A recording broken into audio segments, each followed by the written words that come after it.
Hey guys, welcome to the Burr Cash Flow Investors. And today we have a bunch of Q&A. So on Mondays and Tuesdays, on Mondays and Wednesdays, we do the Q&As. On Fridays, we do the story time about real estate. So it's going to be fun today. I have Rahul in the studio because some of the questions that came in were related to rentals. They were related to kind of Airbnbs and some of those. That's a topic we have not covered. And then there is one question about 1031 exchanges. So first, I want to get through some of the things that Rahul happens to manage. If you don't know, Rahul originally when I started, Rahul was one of my, besides Fred, was one of my business partners where we accumulated hundreds of properties. We still own a lot of properties, and Rahul does the mastery business coaching and one-on-one type of things today, and he takes care of all the things that I'm not the best at. So that's kind of what it is. So having said that, we'll jump right into it. So Rahul, I wanted you to kind of address a couple things. Number one, when you're managing rentals, are you using any sort of software? And if you do use software, why? If you don't, why not? uh, Again, for me, I'm not using a software because I cannot develop my own system for myself, and it will work in your business if you're moving or you're growing. Like we grow from few properties to 100 properties, 200 properties. The people who are managing the software, managing the properties for us, they also kind of uh, learn the whole technique. So no, we are not using any software, but I recommend using software. If you have anywhere from 10 to 15 properties, it's just better to start at that point and get all the information in there. That way you have everything all together, and it's easier to manage the properties once you get to the scale. Right. First few properties, I no. used to have it like written down on a piece of paper. Yeah. Right. And I was better a little bit. Yeah, Yeah, it's I better. started Excel. But so I mean, like with a few hundred properties, still you use Excel. I still use Excel. The only thing we use software as in is a QuickBooks for the money part of it. But managing properties, we are still doing Excel. Did you look at any software potentially about going to? I know from time to time you've explored that for rentals. Which software did you look at? So the Buildium is one of the software which I think has a lot of good features, and bunch of people who I know they are using that software and they are very happy with it. So I think that is one of the softwares. Other softwares I only browsed, so I really don't know the capabilities of those. But Buildium is the one choice I recommend. Okay. So with the amount of properties that you have now, you started. We started buying properties 2011 for rentals, right? In all of this time, right? Because the biggest problem people have is, oh my God, if I own rental properties, right? What about evictions? What about this? We've been through Corona. If you look at overall in the last 10 years, now you have a good understanding, right? So you have experience on your side. What would you say at any given moment? What percentage of properties do you collect rents on? How many people are behind generally percentage wise? And then how many evictions a year?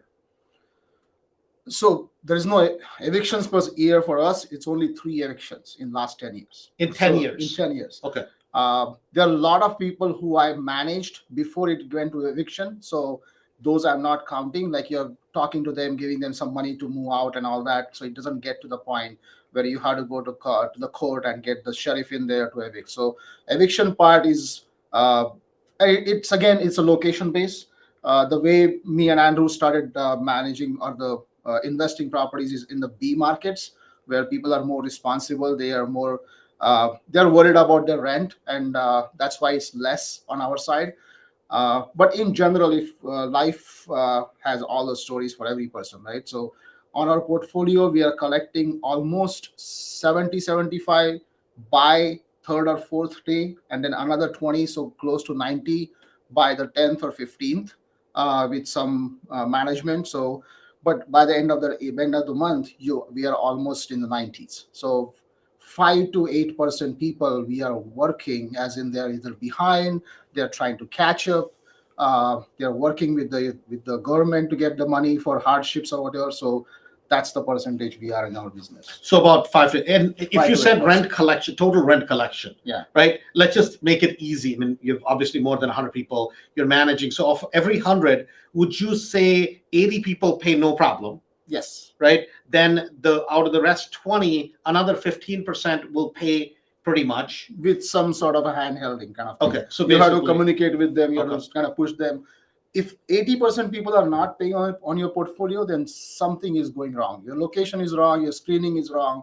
Something went wrong in that process where you're Okay. not collecting. So that if kind of- somebody has 10 tenants, that means 8 to on an average should be paying without any issue, right? Yes. And that's that 80-20 rule. And then basically the real issue is with people that are kind of the 5%, Yes. pretty much, Yes. right? So and the issue becomes is it 5% or is it 3% or is it 1%, right? That's where you're playing that 98 to loss of rents and that kind of that sort of thing. The last question from what you do is Airbnb. Airbnb around the country, we're hearing the news, which is crashing, Mhm. right? You've been buying a lot of Airbnbs. I've been buying a lot of Airbnbs. Everybody from Mastery in the Chicago market, we're buying a lot of Airbnbs. Chicago to Florida, where are you seeing better numbers just off the bat? Chicago, Yeah. right? And then what about the Airbnb market into 2024? I think the numbers are still strong, especially in the markets like Chicago. Obviously the Florida market is new for me. I have only properties for the last month or so. They're getting booked, but they're getting only booked in the summer months or the winter months for them. Chicago is like it's more on an average is getting more than 80-85% booking with whether it's a winter or summer, because I think there's a lot of people in and out and they are looking for Airbnb to enjoy the family, to enjoy the stay. And I think 2024, I still see it's going to continue that. I haven't seen any drop down in the bookings. Actually, I'm already booking March and April in some of the properties. Okay. So I don't see much different numbers than this year for next year. Okay, got it. All right. So on your end, no difference in terms of the numbers. Not in Chicago. Not I'm in Chicago. not sure about other markets. Okay, got it. All right, cool. So and a lot of it, Airbnb, would you agree? It's driven by the It's driven by the location Mhm. more so than even the house, Yes. right? It's not necessarily that your house has to be so great, but the location is a big driving factor. I mean, for repeat customers or at least for repeat bookings, you need to keep that rating high. So house has to be like decent. I'm not saying it has to be like museum type of house, but you need to have everything working and all the ratings basically, because Right. that drives your bookings, the future bookings. But in the market like Chicago, where I'm not focusing on the travelers, so I'm not close to downtown, I'm not close to any attractions, I'm not close to beach or anything. I'm my focus on the people who are coming for a job, if you're coming for meeting for a family or meeting their folks, those kind of people. Okay. And they are just here. They want a clean and nice house, Yeah. in and out, and that's what they're looking for. Okay, got it. All right, cool. So that's good enough for today. Thank you very much. Thank you. So we'll have Rahul back from time to time. I thought it'd be fun to do some additions in terms of kind of different viewpoint, different way of looking at it. And Rahul happens to be expert on that end. So thanks a bunch, Rahul. Thank you. Thank you guys. The next question was, how about flips in 2024? So what's going on? So if you looked at the flip market this year, in about 95%, 90%, I'm going to say, of Chicagoland, the flips are good. So last year, and you'll see the numbers from last year to this year. So last year, your average delta between buy price versus sale price was somewhere around $79,000, right? This is before the interest rates went up.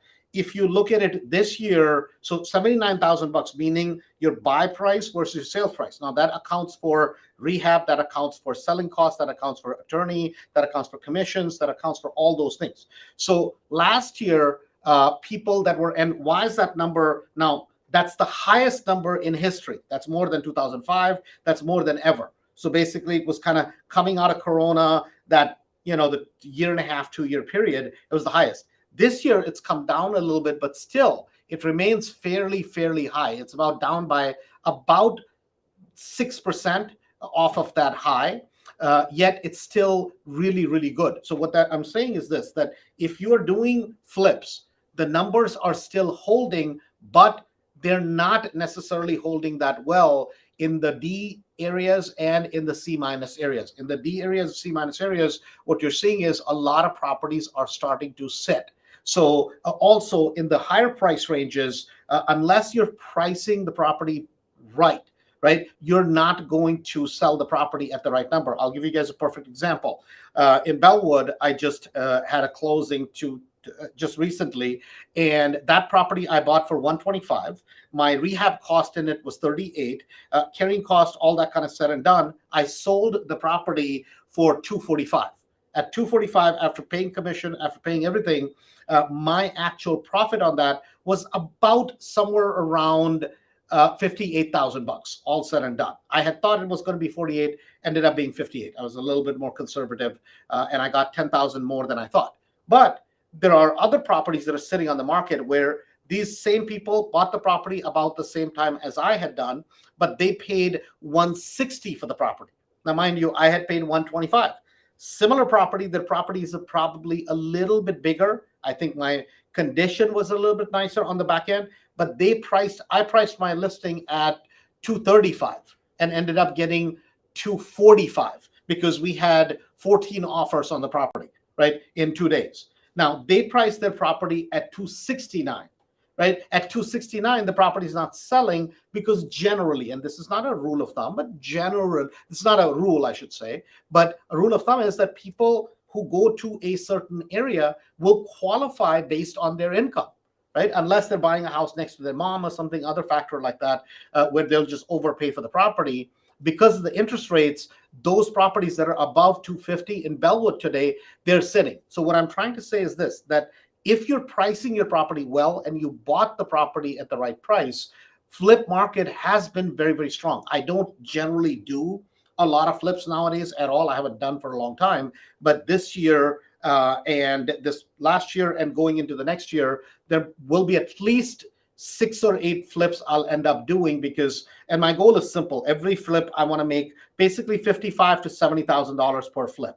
As long as I'm making $55,000 to $70,000, I don't have to necessarily go there. Now, on some of them, obviously we'll make more, but if it's in that number and I'm in the deal for about 200 all gross in, and I can quickly turn it around, then guess what? It makes sense all day long because you're getting an astronomically high rate of return. Like in the Bellwood property, I did a hard money loan. I had borrowed $60,000 out of my own pocket. Rest of it was a hard money loan. On that, I made a profit of $58,000.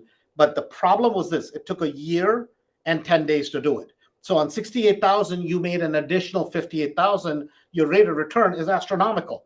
But it would have been much better if it was done in 6 or 7 months. So the time period was a little bit long because of Bellwood. So that was the other thing. Now, the other question that somebody asked was, what are the benefits of a 1031 exchange? So the benefits of 1031 exchange are many, many, many folds, meaning what happens is something like this. Hey, Joe, you want to move this here? Really quick. So, okay. So is this not working? It's got to be turned on. Okay. So what is a 1031 exchange? So 1031 exchange looks something like this, Let's say you bought a property for $100K, 100K. And now that property is worth $250.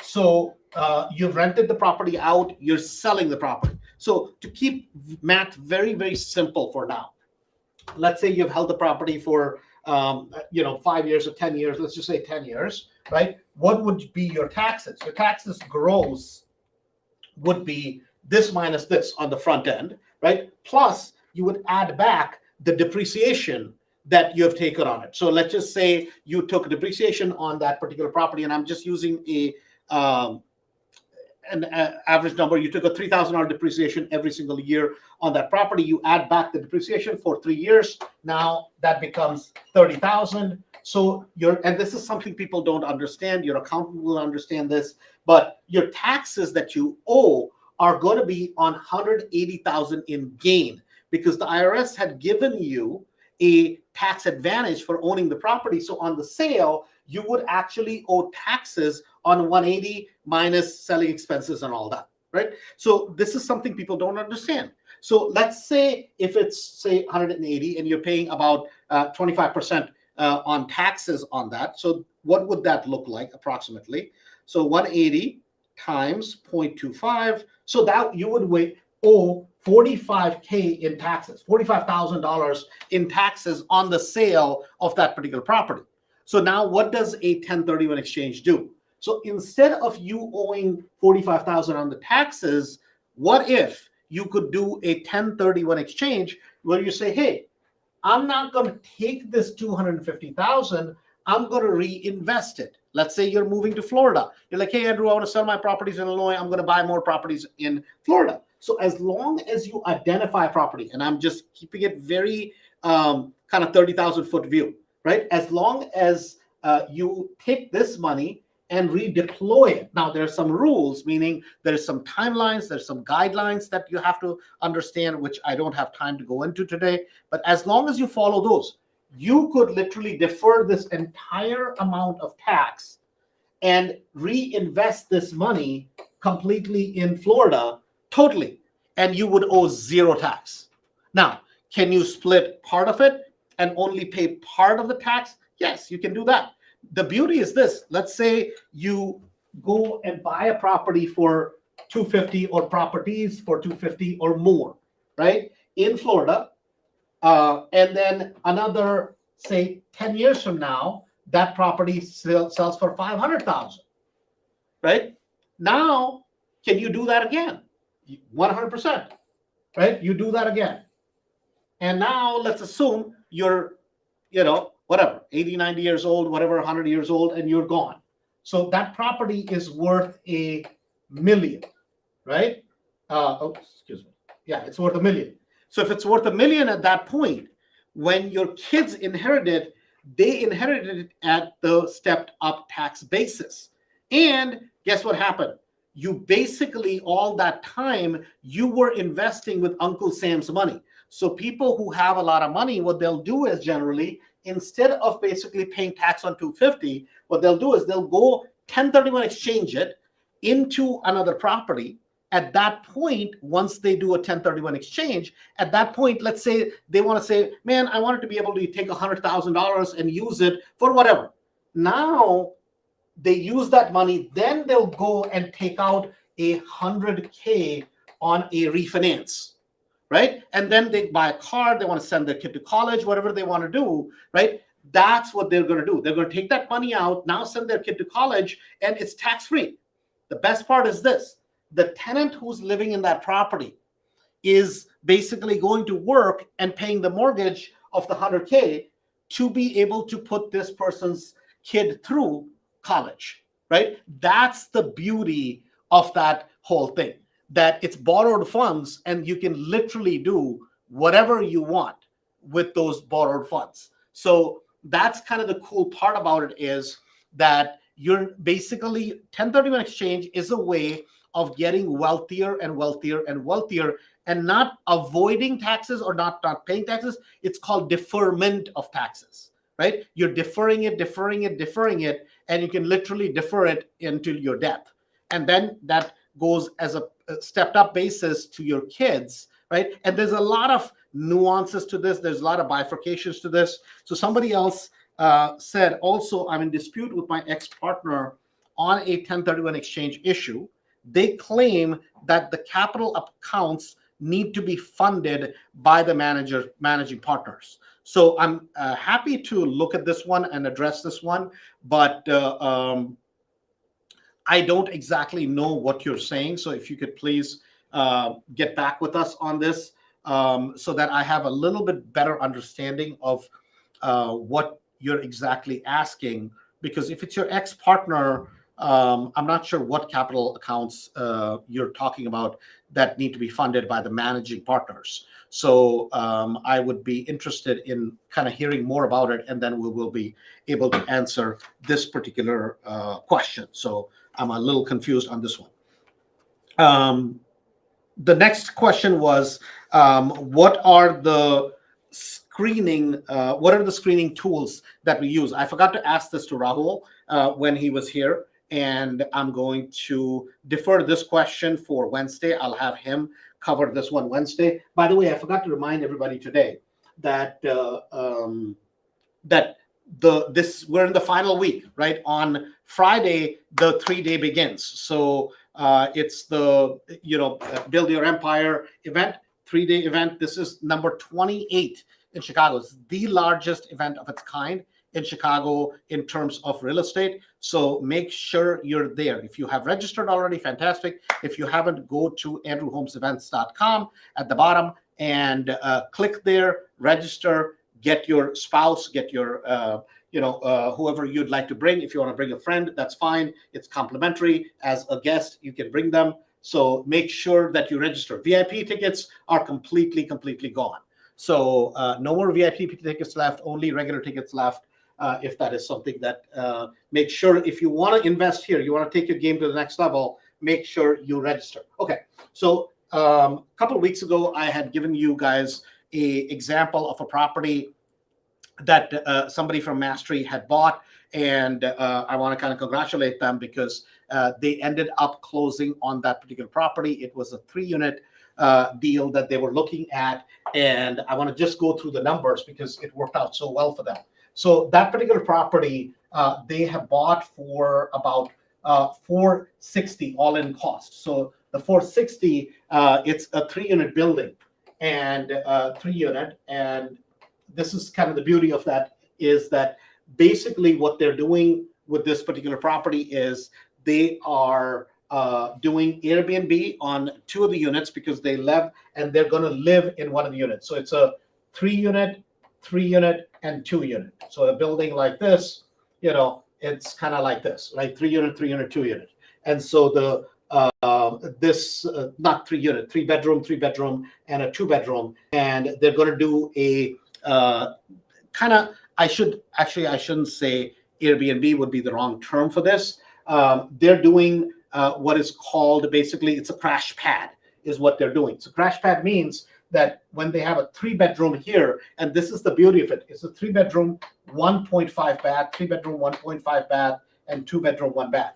So a crash pad is a unit, is a house, which is a property where pilots or air hostesses come and stay. And in each bedroom, so when they have 3 bedrooms, in each bedrooms, they have 2 bunk beds. So 2 and 2. So that is 4. Right? So basically, they get revenue from 4 people over there. They get revenue from 4 people, and the husband and wife are going to be in there. So it's 4 people per bedroom. And the way it works is that you put 2 bunk beds in each bedroom, and so now you have 3 bedrooms. So imagine you have 1, 2, 3, 4, 5, 6. 6 times 4, imagine how much revenue you are collecting. And the way the revenue is paid on this is, so let me just walk you through, because a lot of times people don't understand how it works, right? So let me just lay this out. So it's a 3-bedroom unit. In each bedroom, you have 2 bunk beds. So that means you have total of 4 sleeping arrangements. And whenever pilots come in, they're here for few hours, like they may be here for 24 hours and then they're gone, because this is their base of operations. So they're here 3 months at a time, which is supposed to be their base. This is during their training. For air hostesses, it's kind of the same thing, O'Hare being one of the big centers. And this is kind of exciting. So what they'll do is they're renting pretty much a bed from you, and it's called a hot bed or it's called a cold bed, depending on if they're renting the bed in terms of hours or in terms of whether they have the bed available for the next 3 months. So the way I suggested to them is, don't worry about doing it by the hour. It's too hard to manage. So just basically say, hey, you're committing to paying $250, $300 for the next 3 months. So they're basically just pretty much signing a lease. You have a kitchen. It doesn't have to be modern and brand new. It can be dated. That's okay, as long as it's nice and clean, and that's it. And you have basic bare minimum facilities over there, and that's it, right? And so, and these people are coming there in shifts, and they're on the job. They can't necessarily drink because it's 8 hours before you fly. You can't drink, right? So it's like no partying. These are adults. They're starting their careers generally. They're here for training. So they make for excellent tenants. And I want to show you guys some of these numbers. So imagine if you were collecting, this is just in 1 bedroom, right? $250 from each pilot, right? So this is each bedroom, mind you, right? So let me show you what that math works out. So that's 250 times 4. So what is that?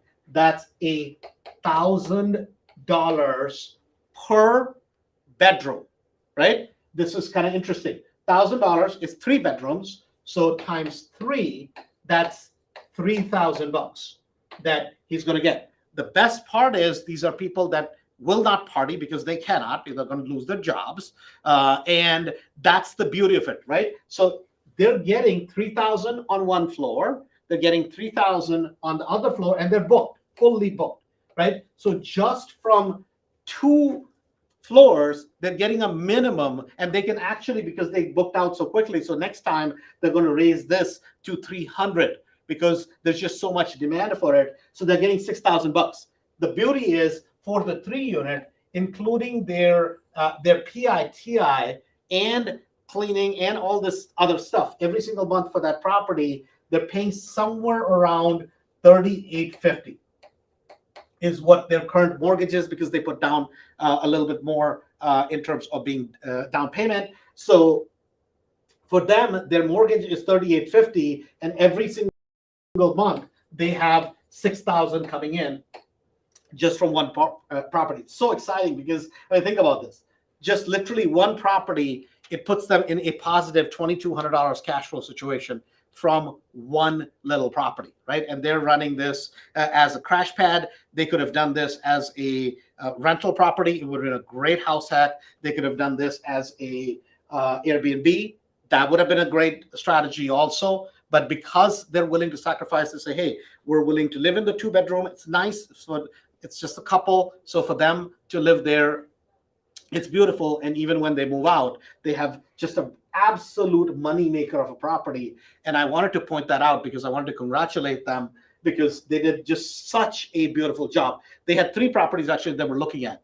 The first property, I told them, no, it was not a good location. Go ahead and wholesale it. They wholesaled that one. The second one, even though it was a good property, they could only do, just because they were like, oh my God, this is a lot to do. So I told them to pass the second property, and then I told them to buy the one that's the most expensive, but that's the one that actually makes them the most amount of money. I mean, think about it. You buy a 3-unit, 2 units are rented out, and this happens to be 2 pilots, and they make every single month $6,000 gross, and after utilities, all this stuff. So this, you take this and you put another $500 on it. So easily they're going to make about $1,800, and that's net profit out the door, right? That's the beautiful part about it. So congratulations, guys. Can't wait to see everybody at the 3-day today. Rahul was contributing, talking about the rentals a little bit. Hopefully you guys enjoy the Q&As. Again, thanks a bunch, and we will talk to you on Wednesday. And remember, this time on Friday, we're not going to be able to do the